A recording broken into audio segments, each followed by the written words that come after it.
Kula diminta panitia untuk bikin judul. Terus judul kula adalah keistimewaan mukjizat Al-Qur'an. Kersane akurat nih kula beto kerpean. Jadi otoritatif. Karena kalau dalam pendapat ulama, kalau seorang mubalek atau seorang ulama atau siapa saja kok ngomong tanpa teks itu dia tersangka sebagai musyarrek. Musyarrek itu menandingi syariatnya Rasulullah SAW. Dengan pikiran-pikirannya, dengan jargon-jargonnya. Jadi itu masalah besar kalau dalam tradisi ulama, karena pikirannya tidak musalsal, tidak ada silsilahnya ila Rasulillah SAW. Makanya saya meskipun banyak orang percaya ngaji di mana-mana itu bawa kitab. Satu ya tadi niat ngerpek tadi supaya saya dulu masih ingat zaman di sarang itu kalau tes itu banyak yang bawa kitab. Ketika ditanya, ini namanya ngerpek? Enggak Pak, mutolaah itu tanpa batas. Jadi mutolaah itu kapan saja. Yang agak kriminal itu kasus ujian nasional. Itu ada seorang guru SD. Ini kisah nyata, ingin membocorkan ujian apa? Nasional. Itu kan jelas kriminal itu. Si guru SD tadi berdalih gini, wong ujiannya mungkar nakir saja dibocorkan, apalagi ini ujian negara. Karena semua kiai itu kan mengajari kita marrobuka waman nabi, itu kan mengecewakan mungkar nakir, artinya kan membocorkan ujian. Singkat cerita kiai tadi itu, guru tadi, kalau nggak percaya tanya Gus Bah. Akhirnya rombongan guru SD tanya ke saya, apa betul Gus ujian boleh dibocorkan? Analoginya kiai-kiai bocorkan ujiannya siapa? Mungkar nakir. Karena saya ya NKRI harga mati, saya bilang tertawa-tawa. Kalau saya jawab nggak kriminal dimarahin polisi. Kalau saya jawab kriminal, analoginya dengan mungkar nakir memang yang membocorkan itu apa? Nggak usah diteruskan, kalau saya bilang boleh nanti jadi kriminal. Dan agama ini adalah analogi itu kias. Sehingga saya di sini insya Allah serius sekali membawa makalah mukjizatnya Quran. Kenapa demikian? Memang saya merasakan dan semua yang hadir di sini pasti merasakan bahwa mukjizatnya Quran itu luar biasa. Sehingga kita satu-satunya umat yang nggak ditunggui Rasul, tapi kualitas iman kita insya Allah menyamai periode-periode sahabatnya Rasulullah SAW. Tapi syaratnya tadi ya, dengan pikiran yang sama, dengan teks yang sama, dengan rasa yang sama, dengan kejiwaan yang sama. Caranya gimana supaya sama? Kita harus terus membaca teks. Teks itu mengingatkan kita. Misalnya begini, yang dikatakan mukjizat itu kan sesuatu dahsyat yang dalam nalar manusia itu nggak mungkin terjadi. Misalnya ontanya Nabi Soleh keluar dari batu besar, itu kan satu peristiwa yang akal manusia tidak sampai. Begitu juga tongkatnya Nabi Musa membelah Laut Merah, yang akal manusia itu tidak sampai. Tapi pikiran itu menurut mazhab kita yang waras ini, saya ulang lagi, kita yang waras itu pikiran kriminal, itu salah. Saya ulang lagi ya, kita semua kan umatnya Rasulullah SAW. Semoga benar-benar umatnya Nabi, bukan Islam yang kumat. Karena orang Islam itu pilihannya hanya dua, kalau nggak bersatu semat Islam ya Islam yang kumat. Kumat itu agak gitu, namanya kumat dalam bahasa Jawa. Begini, saya ulang lagi ya. Yang dikatakan mukjizat itu amrun khariqun lil adat, sesuatu yang luar biasa. Kemudian dalam tanda kutip yang manusia itu tidak mampu, sehingga itu dikatakan mukjizat. Seperti tongkatnya Nabi Musa dan untanya Nabi Nuh yang keluar dari batu apa? Besar. Kalau kalian ingin jadi wali, pikiran seperti itu udah akan jadi wali. Gagal itu di KPU gagal.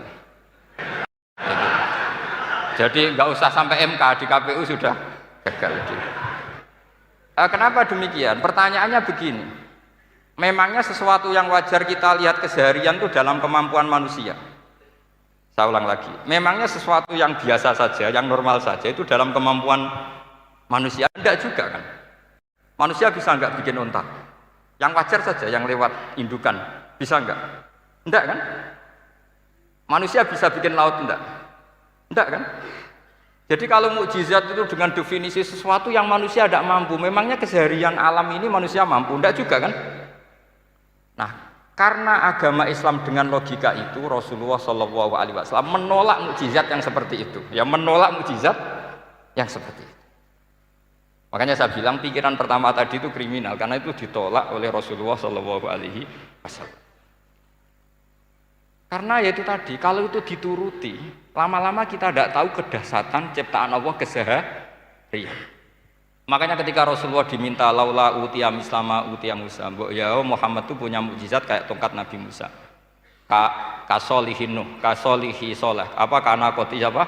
Soleh. Sebagaimana untanya Nabi Soleh. Apa jawabnya Allah? Wa ma min dabatin fil ardi wala ta'iri yatiru bi janahihi illa umamun amsalukum. Bagian dijawab inna fi khalqis samawati wal ardi wa ikhtilafil laili wan nahar sampai saat terusnya wa tasrifir riyah saat terusnya la ayatil liqaumi yaqilun. Karena logika yang terbangun begini. Dan ini saya ulang lagi, ini syarat utama jadi wali. Ini masih satu poin. Nanti ACC-nya nunggu ketua-ketuanya. Tapi kamu jangan bayangkan wali itu kayak Sunan Kudus tunda. Jadi kalau kamu jadi wali itu maknanya kullu mukminin waliyullah itu diikhyakan banyak. Setiap mukmin itu walinya Allah. Tapi maknanya gini, waliyullah itu wong sing disakeni Allah itu. Jadi enggak usah dimaknani kekasih Allah. Ya. Jadi karena dalam bahasa Arab itu waliyul yatim adalah orang yang kasihan sama anak yatim sehingga diurus segala keperluannya. Perempuan yang perawan punya bapak namanya apa? Wali. Artinya si bapak sayang sama putrinya disebut apa? Wali. Jadi nanti kalau kamu jadi wali dengan makna yang tadi kullu mukminin waliyullah. Setiap mukmin adalah orang yang dikasihani Allah. Dan insya Allah semua kita masuk, paham ya? Ya, enggak wali songo itu baru maknanya waliyullah sing disayang Allah. Kayaknya kita belum daftar yang ke situ nanti itu. Ada urutannya. Saya ulang lagi ya. Kalau kita mengakui kudrohnya Allah nunggu mukjizat, yaitu nunggu tongkatnya Nabi Musa membelah Laut Merah, nunggu ada onta keluar dari batu. Maka itu kecelakaan besar dalam tauhid, kecelakaan besar dalam kesaksian kudratullah. Kenapa? Karena alam yang kita lihat keseharian juga tidak dalam kemampuan kita. Alam yang kita lihat keseharian juga tidak dalam kemampuan kita. Misalnya begini, kalau kamu melihat nyamuk, itu pertama Quran turun tentang nyamuk, itu orang munafik komentar, wah Tuhannya Muhammad kurangan stok, sampai contoh saja hanya seekor nyamuk. Tapi apa kata Allah? Innallaha la yastahi ayyadriba masalam ma ba'udatan fama fawqa. Nyamuk itu bukan sekedar kecilnya. Tidak usah kamu bikin nyamuk yang ada nyawanya, itu terlalu sulit. Sampean semua tak suruh bikin patungnya nyamuk. Gampang mana bikin patung nyamuk sama gajah? Tidak usah dikasih nyawa. Terus cari tatahnya itu dari mana, orang Jepara pun tidak akan bisa. Belum nanti bentuk alat kelaminnya, belum nanti uratnya alat kelamin, belum nanti punya jantung, jantung punya urat, jantungnya nyamuk juga punya kuman, kumannya juga punya organ tubuhnya punya urat.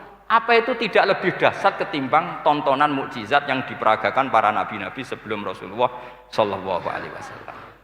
Maka sebetulnya ketika Quran saya katakan mukjizat ila yaumil qiyamah adalah pertunjukan Allah bikin nyamuk. Innallaha la yastahi ayyadriba mathalam ma ba'ud. Itu bagi orang alim percontohan nyamuk itu lebih dahsyat ketimbang percontohan mukjizat Nabi Musa membelah Laut Merah. Juga lebih dahsyat ketimbang pertunjukan Nabi Soleh ketika mengeluarkan unta dari apa?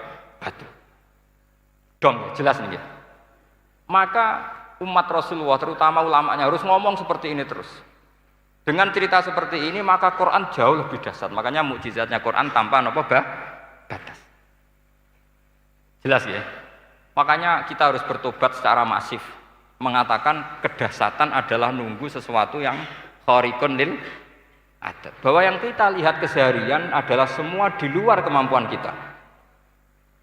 Lah kita ini kan keliru, yaitu tadi, wah onta keluar dari apa? Batu. Laut Merah terbelah, ini dahsyat, manusia tidak akan mampu. Memangnya manusia pernah mampu bikin laut? Memangnya manusia pernah mampu bikin nyamuk? Memangnya manusia pernah mampu bikin telur ayam? Karena keseharian seakan-akan ini tidak ayatnya Allah Ta'ala. Itu kebodohan. Makanya tidak mungkin jadi wali. Yang jenis seperti ini ya gak jadi wali. Sama tenang saja, nanti saya paling nggak sampai 1 jam karena saya tidak biasa ngaji umum. Saya mau itu karena hormati bapak saya, karena buyut saya itu orang Damaran, namanya Mbah Hafsah. Hafsah binti Maksum bin Soleh bin Asnawi Sepuh. Jadi saya ini ya turunan asli orang Kudus. Jadi saya datang tidak dalam rangka hormat jenengan, hormat bapak saya sendiri sebetulnya. Jadi jenengan tidak punya hak adami sama saya, karena saya datang tuh hormat bapak saya. Tapi saya ingin melatih iman yang benar. Saya ulang lagi, saya ingin melatih iman yang benar karena ini penting. Sehingga Allah cara menjelaskan iman itu aja inna fi khalqis samawati wal ardi. Kamu lihat saja langit dan bumi. Seterusnya sampai waqtil laili wan nahar sampai wal fulkil lati tajri fil bahri terus sampai wa tasrifir riyah. Ini semua tontonan yang kita lihat semuanya di luar kemampuan kita. Itu tadi contoh paling gampang nyamuk kayak apa? Apapun profesornya seseorang apa bisa bikin nyamuk? Enggak usah yang bernyawa, patungnya saja. Coba nyamuk itu punya organ tubuh enggak? Punya. Organnya ada kumannya enggak? Ada. Alat kelaminnya ada bolongannya enggak kira-kira? Ada. Kayak apa sulitnya? Jadi andaikan saya ke umatnya Nabi Musa terus bengkei lah sama Nabi Musa. Ini gue, Nabi Musa keren, punya tongkat. Saya akan bilang Rasulullah lebih keren karena punya Quran. Nah di sini makna kenapa mukjizatnya Quran dikatakan afdolul mukjizat. Mukjizat paling keren, paling hebat. Karena menjadikan manusia punya nalar yang lebih objektif. Artinya lebih objektif, kenapa kita hanya kagum dengan sesuatu yang dahsyat? Dengan alasan kita tidak mampu. Memangnya dengan hal-hal yang keseharian kita mampu? Tidak juga kan? Jelas ya? Mohon bener nih ya? Mohon bener di mana ini? Mohon gini malam selai didandani bareng-bareng. Mohon bener ya?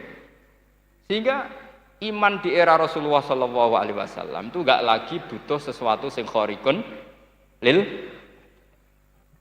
Kedua pertimbangannya Rasulullah Muhammad SAW, mukjizat yang khariqun lil adat itu resikonya lebih tinggi untuk tidak abadi.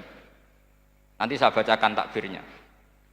Misalnya tongkatnya Nabi Musa itu hanya disaksikan oleh orang yang di era itu pun yang kebetulan menyaksikan. Saya ulang lagi ya, resiko mukjizat mahsusah istilahnya, mukjizat yang bisa dilihat dengan indera itu resikonya hanya dilihat orang yang di saat itu menyaksikan. Gimana? Ini prosedur. Gaul nih. Ngangge peci, mboten. Terus gimana? Oke. Saya teruskan lagi ya. Niki mau normal nih. Mboten kebanteran nih. Mboten kebanteran nih. Saya ulang lagi ya. Jadi yang dikatakan mukjizat itu seringnya kan dikasih definisi satu pertunjukan yang di luar kemampuan manusia. Sehingga tongkat Nabi Musa membelah Laut Merah disebut apa? Mukjizat. Ontanya Nabi Soleh keluar dari batu disebut apa? Terus lucunya disebut alasannya karena manusia tidak mampu. Memangnya manusia mampu bikin onta normal yang lewat indukan? Mampu enggak? Artinya umatnya Rasulullah lebih sering melihat kekuatan Allah Subhanahu wa ta'ala kulla waqtin wa hinin, setiap saat, karena cara berpikir sudah dibenahi Al-Qur'anul Karim. Paham ya? Maka untuk jadi wali umatnya Nabi itu lebih mungkin karena melihat kedahsyatan Allah setiap saat. Tidak usah nunggu sesuatu yang super kayak apa? Kan filakil bahri, sebagaimana laut terbelah oleh tongkatnya Nabi siapa? Musa. Terus ketiga, kalau logika mukjizat gini itu terus menerus seperti yang dialami Nabi Musa, resikonya adalah umat selalu menuntut hal yang aneh-aneh dan melupakan hal yang pokok. Itu lebih bahaya lagi. Misalnya begini contoh gampang, kita ini hidup di bumi setelah sampean belajar ilmu falak atau astronomi atau belajar geologi, planet yang sebesar ini apa, semuanya itu sudah maha dahsyat. Gara-gara kita berpikir butuh kejadian yang aneh, ya gara-gara ingin kejadian yang aneh, mungkin lama-lama Anda ingin cari model hewan yang kepalanya itu di pantat, baru percaya kudrahnya Allah. Lama-lama kamu jadi dukun, seneng ular yang berkepala manusia itu baru dasar. Ini nanti menjadi klinik. Makanya kritiknya ulama, mukjizat itu tidak perlu dituruti. Karena kalau dituruti itu bahaya bagi kelangsungan kenormalan kita. Makanya kata Abdul Hamid Khan, termasuk kitab yang saya kagumi, kata beliau begini, yang menjadikan orang kafir adalah dia nganggep kudrahnya Allah Ta'ala itu bergantung sesuatu yang dasar. Dia nggak sadar bahwa keseharian dalam hidupnya semuanya pertunjukan kudrahnya Allah Subhanahu wa Ta'ala. Kayak tadi, saya contohkan nyamuk tadi. Inna woha la yastahi ayyadriba masalam ma. Terusannya ba'udotan fama fokwa. Kayak apa susahnya bikin nyamuk? Sudah kecil, punya alat kelamin, punya organ, punya urat, lalu dalam tubuhnya juga ada kuman, kumannya juga berorgan. Kebayang nggak Anda bikin seperti itu? Enggak. Dasar mana dengan tongkatnya Nabi Musa? Sama-sama berstatus kita tidak mampu sama sekali. Dasar mana? Sama kan? Nah, itu yang diinginkan Rasulullah Shallallahu Alaihi Wasallam, dan Al-Quran menggiring kita cara berpikir begitu terus. Sehingga Quran cukup menghentikan wa ma min dabbatin fil ardi wala ta'iri yatiru bi janahaihi illa umamun amsalukum. Sebetulnya burung yang setiap hari terbang, yang setiap hari lewat Anda, itu semuanya bukti kekuasaan Allah Subhanahu wa Ta'ala. Tidak usah nunggu kejadian-kejadian super dahsyat. Terus keempat, korbannya para kiai, termasuk saya. Jadi nanti kalau saya tidak bisa haji terbang, wah tidak kiai, tidak bisa terbang. Tidak bisa kayak Harry and Potter misalnya gitu, tidak bisa kayak Harry. Jadi nanti kiai juga dituntut gitu, bisa terbang kayak Aladin. Jadi nanti repot. Semua kebenaran agama bergantung pimpinannya ini punya kedasatan itu. Akhirnya celakanya apa? Ada orang yang pura-pura dasar tapi penipu, kayak kasusnya Dimas Kanjeng. Oh nggih. Mboten apa-apa, sing penting ini lancar mon. Nggih.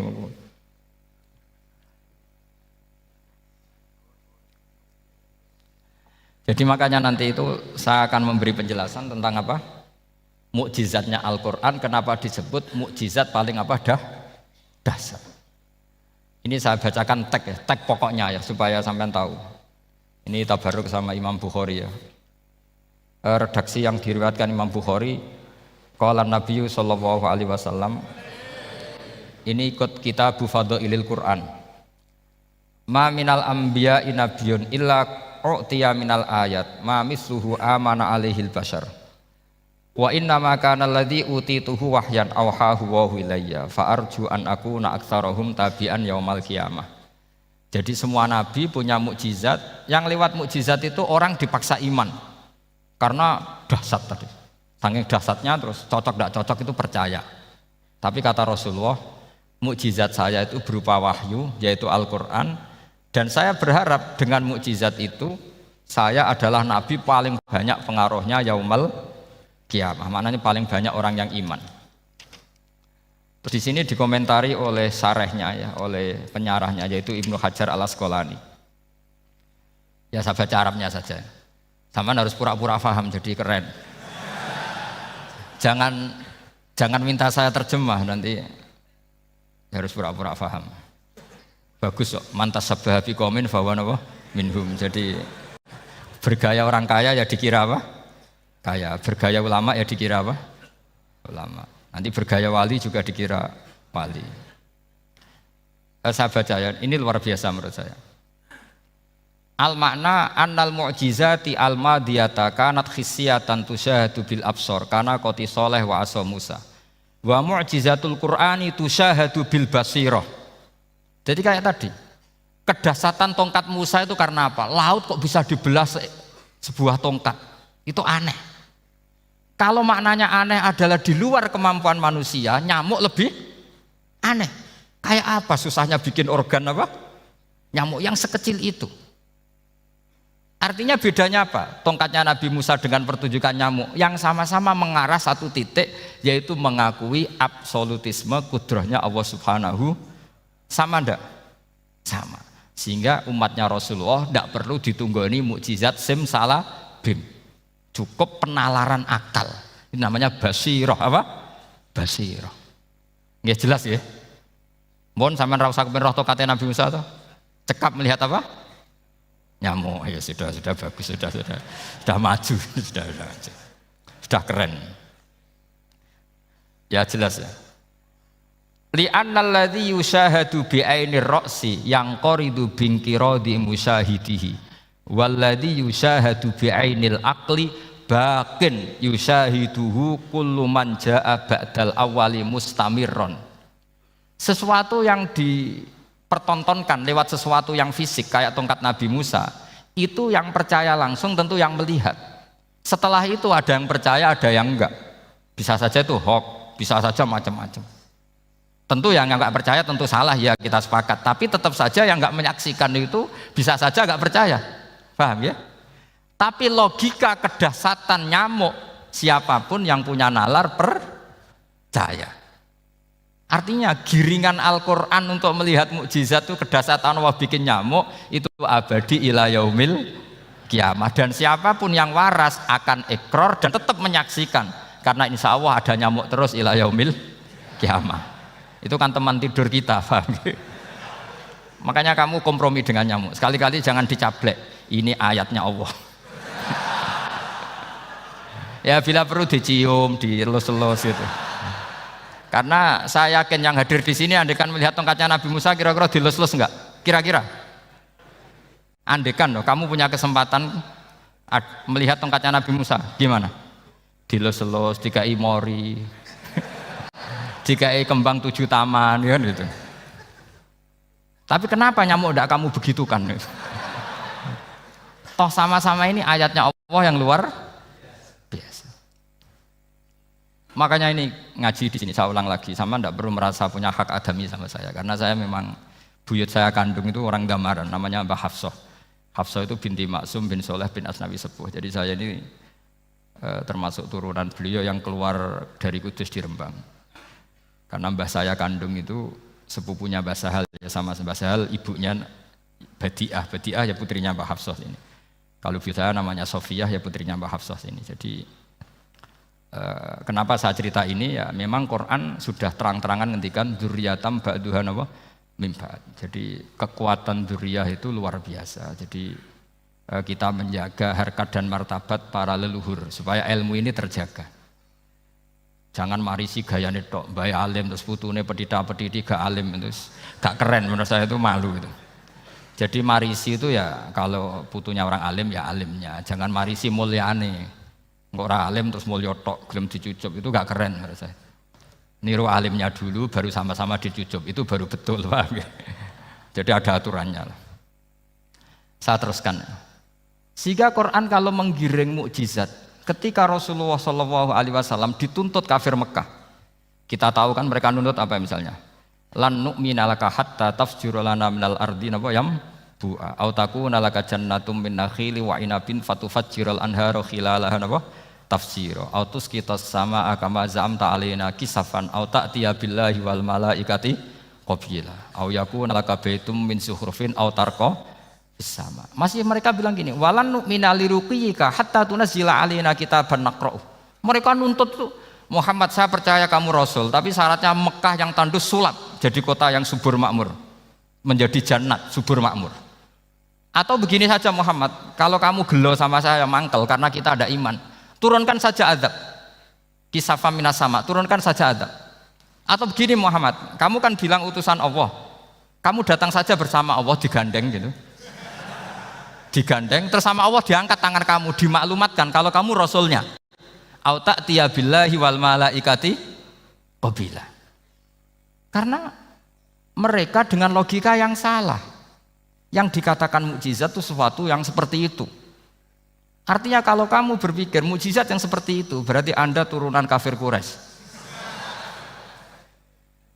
Anda turunan apa? Kafir Quraisy. Maka gak boleh berpikir mukjizat seperti itu. Nyatanya Allah cukup menjawab dengan ayat wa ma min dabatin fil ardi wala ta'iri yatiru bi janahihi illa umamun amsalukum. Dijawab lagi inna fi khalqis samawati wal ardi waqtilafil laili wan nahar wal fulkil lati tajri fil bahr sak teruse la ayatil liqaumi yakin. Semudah itu kita iman kedahsyatan kudrahnya Allah. Cukup melihat kerbau. Kok bisa ya jaga populasinya? Padahal tidak pernah dia seminar cara jaga populasi. Nyatanya tetap terjaga. Tanpa lamaran ya bisa jaga keturunannya. Tanpa sesar ya anaknya lancar. Tanpa sesar kan? Artinya mereka bisa. Karena di sini ada kudratullah. Ada apa? Ada kudratullah. Nah, kalau iman seperti itu, Anda baru betul. Yaitu yang disebut Allah, ya tanazzalul amru bainahunna li ta'lamu annallaha ala kulli syai'in qadir wa annallaha qad ahata bi kulli syai'in ilma. Semua urusan di alam raya ini hanya Allah ingin mempertontonkan bahwa saya kuasa. Jadi tidak perlu nunggu yang aneh-aneh. Sehingga andaikan saya ketemu Nabi Musa dan ketemu Rasulullah Muhammad SAW, pasti saya milih Nabi Muhammad sebagai ketua. Karena Nabi Muhammad yang bikin sarana iman dengan sarana yang seluas-luasnya, dan sarana ini tidak habis dan ada di mana saja, yaitu sarana ikrar bahwa Allah kudroh dan kudrohnya tanpa batas. Nabi bikin sarana apa saja, melihat langit, bumi, lautan, nyamuk, hewan, semuanya sarana untuk ikrar kudrohnya Allah Subhanahu wa ta'ala. Sementara Nabi Musa mempertontonkan hanya nunggu mukjizat sing khariqun lil adat. Paham ya? Makanya wajar kalau Nabi bergelar afdolul anbiya sayyidul awalin wal akhirin, karena memang lebih efektif cara menggiring supaya orang iman. Sekarang sudah tahu kenapa Nabi jadi sayyidul awalin wal akhirin? Sudah. Mungkin kemarin-kemarin tahu tapi gak tahu logikanya. Pokok iman. Selewat ke musola ngaji iman. Itu iman yang kurang betul itu, karena tanpa nadzor. Itu namanya taklid yang statusnya mukhtalaf alaih, masih disidangkan di MK, paham ya? Iman. Jadi iman taklid itu iman yang masih disidangkan oleh para ulama. Ada hakim yang bilang sah, ada hakim bilang tidak sah. Tanya anak-anak Qudsiyah. Imanul muqallid itu mukhtalaf alaih apa mujma' alaih? Mukhtalaf alaih. Kalau imanu ahli nadzar mujma' alaih. Insyaallah barokahnya ngaji ini semuanya min ahli nadzar, apa? Min ahlin, jangan amin sudah jadi, ini sudah jadi ini. Kalau amin kan masih berdoa, bisa makbul bisa ndak. Nggak boleh iman kok. Ayo iman kepada Allah dan Rasul, amin, ndak boleh. Sesuatu yang pasti ndak boleh diamini, itu kan jadi kacau nanti. Harus bilang apa? Sami'na wa ta'na. Nanti lama-lama kamu disuruh Allah, ayo sholat, amin. Ndak boleh. Jadi amin itu ada itu. Ada aturannya. Tapi bukan berarti saya nyalahkan jenengan, enggak. Ya memang salah gitu. Jadi kan. Ya usah saya memang statusnya salah. Ya saya ulang lagi ya. Berarti Rasulullah adalah Rasul yang sukses membuat sarana orang kembali ke Allah, mengakui kudrohnya Allah dengan sarana apa saja. Melihat rumput, melihat hewan, dan hewan itu ya apa saja. Gabah itu apa saja.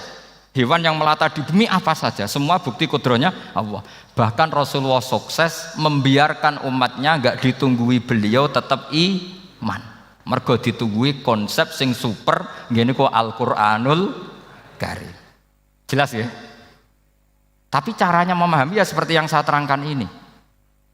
Ya saya baca lagi ya yang jadi annal mu'jizati pakai jama' mu'annas salim, annal mu'jizati al-madiyata, mukjizat-mukjizat yang sudah kelewat itu kanat khisiatan, bersifat fisik, tusyahadu bil absor, hanya bisa dilihat dengan mata kepala, karena qoti soleh wa aso Musa, wa mu'jizatul Qur'ani tusyahadu bil basirah. Sementara mukjizatnya Quran disaksikan dengan mata hati, dan setiap orang punya mata hati. Fayakunu man yattabi'uhu li ajliha aksar. Li annal ladzi yusyahadu bi ainir ra'si yang qaridu bin qiradi musyahidihi. Walladzi yusyahadu bi ainil aqli baqin yusyahiduhu kullu man jaa ba'dal awal mustamirron. Sesuatu yang dilihat dengan mata kepala, setelah para saksi ini meninggal, maka setelahnya mencari-cari, bisa percaya bisa enggak.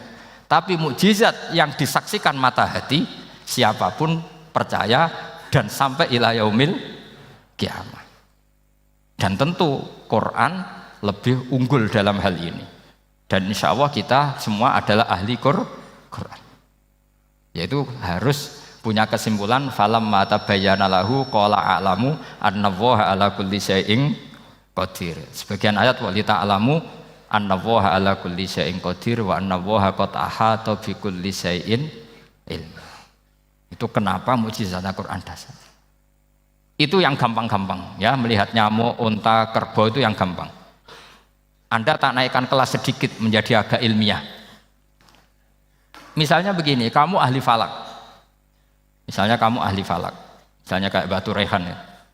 Itu pasti tahu kalau matahari dan rembulan dibikin Allah itu asyamsu wal qamaru bi husban. Bahwa matahari dan rembulan dibikin ini untuk hisab.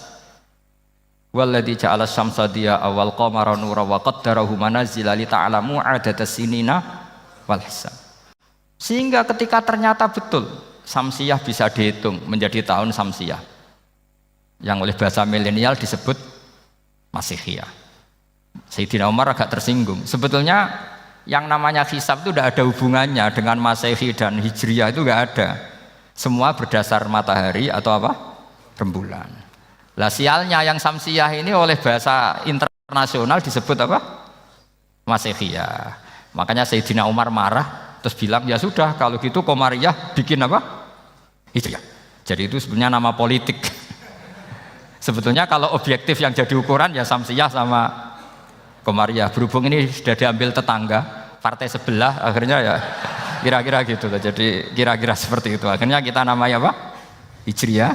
Apa Samsiyah sama apa? Hijriyah. Sebetulnya yang asli ya Samsiyah, Qamariyah. Tapi nggak apa-apa lah.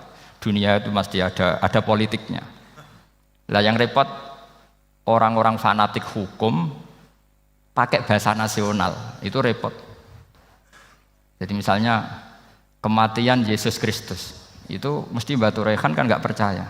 Akhirnya ditambahi kematian Sibeh. Karena kalau bilang iya kan percaya. Makanya ditambahi apa? Sibeh. Karena menurut orang Islam berkeyakinan Nabi Isa itu nggak terbunuh. Maka ditambahi apa? Sibeh. Saya dulu pernah usul. Karena beliau itu kalau manggil bahasa itu bude. Jadi saya pernah sowan usul. Mbak ditulis gini saja, Mbak. Kematian Yesus dalam kurung katanya. Tapi mungkin terlalu vulgar ya.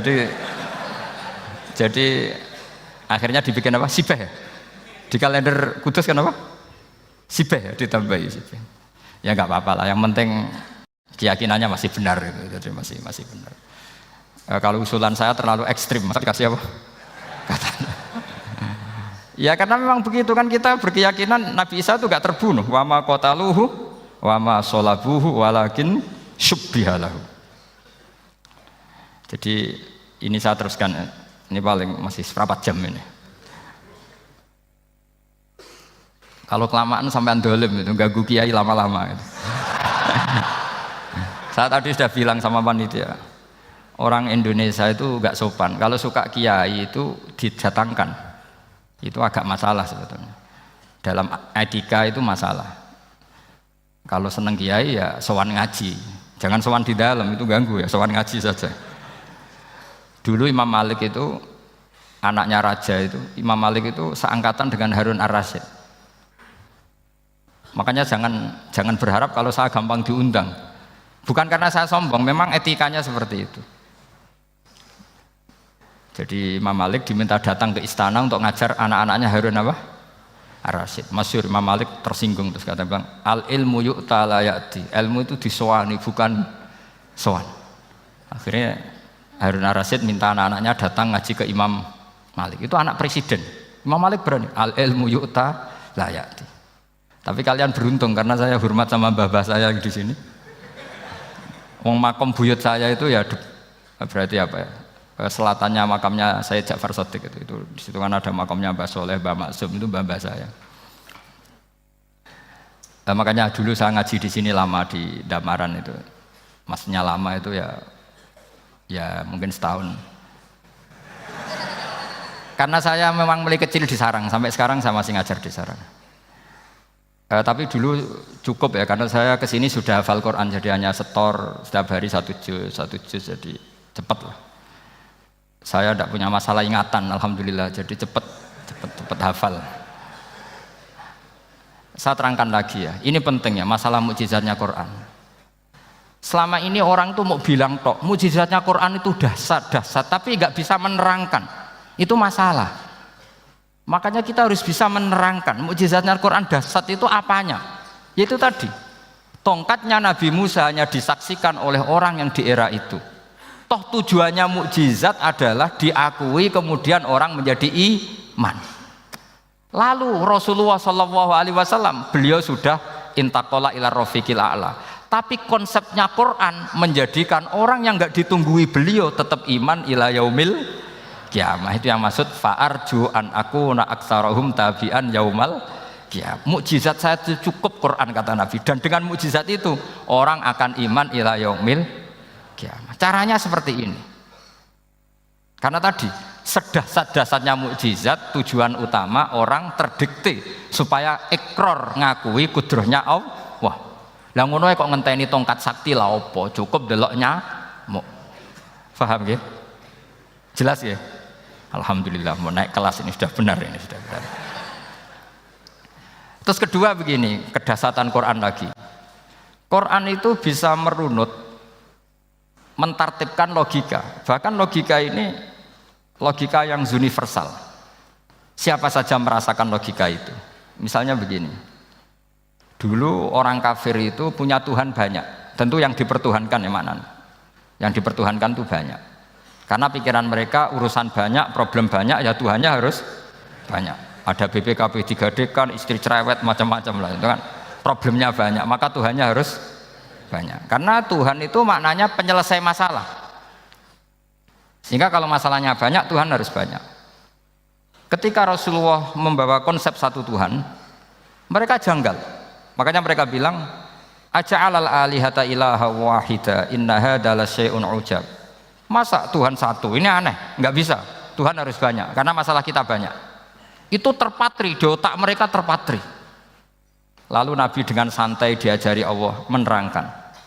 Andaikan kalian punya majikan banyak dan perintahnya beda-beda, kamu suka enggak? Ya enggak suka, Mat, enggak enak. Punya majikan banyak itu udah enak. Milih mana majikan banyak sama satu? Satu aja, Mat. Tuhan kamu adalah majikan kamu. Kalau banyak kamu bingung. Ya Mat, satu aja Mat. Itu segampang itu. Jadi menggiring, Tuhan itu kan bos kita, tuan kita. Kalau banyak berarti yang memerintah kita banyak, dan bisa konflik bos-bos kita ini karena berebut anak buah tadi. Akhirnya mereka, kalau kamu punya majikan banyak dan perintahnya beda-beda, semuanya minta dilayani, kamu pusing enggak? Ya pusing, Mat. Minta yang mana? Majikan banyak sama satu? Satu saja, Muhammad. Ya Tuhan kamu adalah atasan kamu, maka harus satu. Mereka faham. Oke, Mat, Tuhan satu. Itu yang dimaksud dorobawaw matalar rojulan fihi syuraka umutasyakisuna wa rojulan salamal lirojul hal yastawiyani masalah. Langsung alhamdulillah. Karena mereka yang paling bodoh pun faham, dengan logika itu faham. Kalau Tuhan banyak, perintahnya banyak, kita repot. Maka Allah bikin satu masalan, yaitu rojulan fihi syuraka umutasyakisuna wa rojulan salamal dirojul. Satu lelaki, satu bos, satu perintah. Kayak apa mudahnya Allah. Kemudian mereka tetap menuhankan Lata, Hubal, dan Uzza. Karena mereka dipertuhankan. Sebenarnya nggak pernah Tuhan, tapi dipertuhankan. Allah memberi contoh itu sederhana sekali. Wa daraballahu mathalar rajulaini ahaduhuma abkam la yaqdiru ala syai'in wa huwa kallun ala maulah aina ma yuwajjihu la ya'ti bi khair hal yastawi huwa may ya'muru bil adl. Kata Rasulullah, Lata itu menurut kamu apa? Ya Tuhan kami. Muhammad, Hubal ya Tuhan kami, Uzzah ya Tuhan kami. Lalu kalau mereka kotor ya saya mandikan, kalau hidungnya coplok ya saya tata. Terus kata Rasulullah begini, kamu mau enggak punya budak atau pembantu yang buta, tuli, bisu? Kamu mau enggak punya pembantu loh ya, pembantu itu budak zaman dulu. Kamu mau nggak punya pembantu yang buta, yang tuli, yang bisu? Wah gak doyan mat, nggak apa pembantu ngono. Yang pembantu saja kamu tidak mau yang gitu kok malah punya bos begitu. Orang yang tuli, yang bisu, yang kopok, jadi pembantu saja nggak layak kok malah jadi pangeran. Paham ya? Arca dan berhala itu kan nggak bisa apa-apa. Kamu mau gaji ngasih THR pembantu yang kopok, bisu, picek, mau? Wong jadi pembantu saja nggak sah kok mau jadi apa? Tuhan atau jadi majikan. Jadi Allah bikin contoh gampang sekali. Wadharaba masalah rajulaini ahaduma abkam la yaqdiru ala shay'in, enggak bisa apa saja. Wa wakallun ala maulah, anane ngrepoti tok. Inama yuwajjihu la yati bi khair. Mudah sekali. Akhirnya mereka berbondong-bondong iman karena logikanya ditata oleh logika Al-Qur'an. Makanya agama ini sebenarnya enggak pernah datang dengan kekerasan, itu enggak pernah. Bil hujjah, dengan argumentasi. Itu disebut qul falillahil hujjatul baligh. Nah sekarang orang rapati soal argumentasi, senengannya neror. Nah, itu rapati ngaji. Sebenarnya agama ini mudah. Ad-dinu yusrun, agama ini mudah, logikanya gampang. Untuk tidak menuhankan Yesus atau Isa, Quran juga datang dengan penjelasan yang enggak jelimet, yang gampang saja. Kata Allah, mal masih ibnu Maryam illa rasul qad khalas min qablihir rusul wa ummuhu siddiqah kana yakulanit. Kok arani pangeran piye? Nek mangan ya lesu. Kamu kebayang enggak misalnya punya Tuhan terus mbok gratisi pas marung. Terus kamu bangga, alhamdulillah tadi habis ngratisi Tuhan. Tadi kelihatannya kelaparan, tak gratisi, senangnya bukan main. Kamu mau punya Tuhan yang seperti itu? Mau? Enggak mau kan? Allah menjelaskan kana yakulanit. Kudoyan sego, artinya nak orang mangan yo lemes. Pas kamu minta ternyata Tuhannya baru lemes. Jadi Quran itu tidak sinis enggak, tapi menggiring logika bahwa ini tidak mungkin Tuhan. Wong kana yakulanit. Gampang kan? Itu gampang. Gampang sekali, logika Quran itu gampang sekali. Dan masalahnya kita sekarang tidak mengkaji Quran yang sisi ini. Ya termasuk kritik kita ya, tapi ya sudahlah, ini dunia ya macam-macam. Ono sing ngaramno lomba, ono sing mendukung lomba, macam-macam. Saya tidak dalam posisi mendukung dan menolak. Saya 0-0, jadi tidak ke kanan tidak ke kiri dalam konteks tadi. Karena ya sudahlah, itu sudah takdir, semuanya takdir. Ada yang setuju lomba, ada yang mengharamkan apa? Lomba. Tapi sebetulnya kalau kita berpikir Quran diturunkan ya untuk yang saya terangkan ini, menjaga logika agama al-hujjah al-balighah ila yaumil kiamah. Karena kita tidak perlu tongkat lagi Nabi Musa, enggak perlu ontanya Nabi Soleh. Cukup dikawal aturan-aturan iman yang cukup mudah dan kita temukan di mana saja ayat-ayat itu. Yaitu wa ma min dabatin fil ardi wala ta'iri yatiru bi janahihi illa umamun amsalukum, atau inna fi khalqis samawati wal ardi, dan seterusnya. Nah, cara berpikir gimana Gus? Gampang tadi. Kalau tongkat Nabi Musa membelah laut adalah hal yang kita tidak mampu. Memangnya kita mampu bikin langit bumi? Tidak mampu kan? Berarti ini sudah cukup menjadi ayat kekuasaannya Allah. Jelas kan? Maka mukjizat Quran ini mengawal umatnya Rasulullah SAW ila yaumil kiamat dengan logika seperti itu. Saya ulang lagi, dengan logika seperti itu. Maka ulama enggak boleh berhenti seperti saya ngomong terus seperti ini.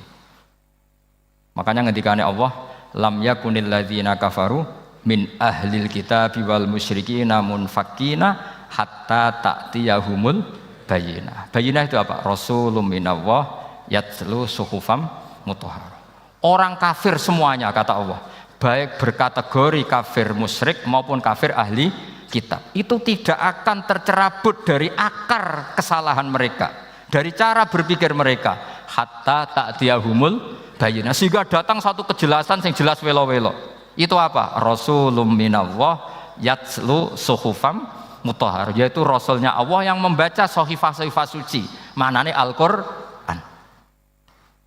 Untuk menafikan ketuhanan berhala, ketuhanan Yesus, kita cukup dengan konsep Quran. Kayak tadi kana yakulanit, termasuk untuk menafikan Tuhan balita, paham ya? Tuhan apa? Fir'aun. Ini contoh terakhir. Sampai siap-siap saja selesai. Karena saya memang mau selesai ini, bukan guyon, memang mau selesai. Karena menurut saya mukjizatnya Quran itu jelas. Jadi diterangkan seperempat jam ya jelas, 10 menit ya jelas. Kalau kamu butuh lama, berarti kamu menyaksikan kejelasan Al-Quran. Dan itu kriminal besar itu. Kalau nggak boleh dibahasakan murtad besar ya kriminal apa besar. Nggak, ini nggak guyon, betul itu. Saya tadi mau nyontohkan apa tadi? Tuhan balita ya. Fir'aun itu berdebat sama Nabi Musa. Singkat debat begini. Kalau nggak salah di J19, kalau nggak salah di surat Syu'ara. Dicari sendirilah. Pertama ditanya gini, Musa kamu kesini ada apa? Ya bawa konsep Tuhan. Yang jelas itu tidak kamu. Ya. Lalu Tuhan kamu siapa? Rabbus samawati wal ardi, yang menuhani langit dan bumi. Si Fir'aun masih berkelit. Begini, soal yang di bumi, saya jalan-jalan kemana-mana setahu saya yang jadi Tuhan saya. Ma'alim tulakum min ilahin apa? Ghairi, di mana-mana yang dituhankan saya. Soal kemungkinan di langit begini, tunggu saya. Terus di Haman dipanggil. Ya Haman ibn li sarhal ali abluhul asbab as-samawati fa'attali'a ila ilahi Musa. Haman, bikinkan saya piramida yang tinggi. Saya mau lihat Tuhannya Musa, apa betul ada? Padahal andaikan terjadi piramida kan Tuhan pun nggak bisa dilihat. Wong sampean yang wali saja tidak bisa melihat. Wali tadi yang sing disakeni Allah tadi itu aja nggak bisa melihat. Apalagi Fir'aun. Akhirnya Nabi Musa sadar bahwa logika itu tidak masuk ke Fir'aun, tidak masuk. Padahal ada pengawalnya banyak. Dan karena semua Nabi fatona, itu ibarat mobil ganti gigi. Ganti gigi, ganti argumentasi. Gini saja, yang menuhani leluhur kamu, mbah-mbah kamu. Wah itu sontak kaget Fir'aun. Pengawalnya ya kaget. Oh iya, kalau Fir'aun ini Tuhan, mbah-mbahnya tanpa Tuhan. Kan Tuhannya datang terlambat. Berarti mbah-mbahnya dulu itu tanpa Tuhan, karena ini ada Tuhan balita itu ada itu. Akhirnya hampir separuh, mungkin hampir semua pengawalnya Fir'aun itu iman semua. Meskipun yaktumu imanahu, ini yang diceritakan Quran, wa qala rajulun mu'minun min ali fir'auna yaktumu iman. Karena runtuh, semua logika Fir'aun sebagai Tuhan itu runtuh. Hanya dengan logika, kalau kamu Tuhan, lalu mbah kamu Tuhannya siapa? Fir'aun mangkel. Wah bahaya logika Musa, tangkap Musa, udah gak debat lagi. Kayak apa mudahnya logika Quran untuk menafikan ketidaktuhanan Fir'aun. Yaitu mengatakan Rabbukum wa Rabbu abaikumul awwali. Karena dikatakan Tuhan langit, Fir'aun masih berkelit. Nanti dulu saya mau bikin piramida, mau saya lihat ada enggak Tuhan kamu. Nabi Musa langsung genti gigi yang nuhani mbah-mbah kamu. Orang kan masih pikir, ini kalau Tuhan betul, lalu orang-orang dulu Tuhannya siapa? Kan Tuhannya datang terlambat. Nah itu lagi-lagi, dan kita baca Quran itu ila yaumil kiamah. Makanya tidak ada umatnya Rasulullah SAW kemudian imannya itu ada syak, nggak ada sama sekali. Karena dzalikal kitabu la raiba fihi mir rabbil alamin. Ya, mohon cekap ya. Mpun gampang nih. Masalah sama kalau masalah. Jadi karena kebenaran Quran itu adhar wa adhar, sangat jelas. Sehingga nggak perlu butuh orasinya saya. Sebenarnya nggak perlu. Saya yakin, sampean sebelum saya terangkan ya sudah iman, sudah betul. Ini kan akal-akalan saja saya dimanfaatkan. Ya. Karena ya menurut saya itu ya sudah adharu min samsi dhahira kalau dalam bahasa Arab. Kebenaran sejati itu lebih jelas ketimbang matahari di siang hari. Karena ya tadi logika. Ya saya tambah satu contoh lagi, semoga ini selesai betul. Kemudian Quran misalnya gini, sampean tak bedai. Kamu bisa melihat itu karena apa? Ini misalnya apa? Kertas yang saya bawa ini kan kuning. Kamu bisa melihat itu karena apa? Mata kan? Nah itu masalah. Karena melihat kamu dengan mata, sekali ini tak tutupi, kamu tidak tahu. Atau kamu jauh menjadi tidak tahu. Karena mata bisa terhalangi oleh jauh atau tertutupi. Beda dengan Allah. Allah itu kalau merumuskan tahu itu bukan karena melihat, karena menciptakan. Makanya Allah bilang ala ya'lamu man khalaqa. Apakah tidak tahu orang yang membuat? Misalnya ini, kertas ini kuning. Sama saya tak tutup begini. Kemudian kitab ini tak tinggal, saya datang ke Jakarta. Saya tetap tahu enggak kalau dalam ini ada kertas kuning? Tahu, karena saya yang menciptakan. Paham ya? Kamu bangun satu bangunan, di dalamnya ada besi ukuran sekian. Di situ kamu menyimpan emas setengah kilo. Setelah kamu pergi kemana-mana masih tahu enggak? Tahu, karena kamu yang menciptakan. Sehingga ketika kita janggal, masa Allah pirsa semua alam ini? Logikanya gampang, masa yang bikin tidak tahu? Makanya Allah bilang ala ya'lamu man khalaqa. Paham ya? Jadi gampang sekali. Mukjizatnya Quran tuh gampang sekali. Nak raro kebangetan gitu. Ampun nggih, Al-Fatihah. A'udzubillahi minasyaitonirrajim. Bismillahirrahmanirrahim. Alhamdulillahirabbil alamin arrahmanirrahim. Iyyaka na'budu wa iyyaka nasta'in. Ihdinas siratal mustaqim. Shiratal ladzina an'amta 'alaihim ghairil maghdubi 'alaihim waladdallin.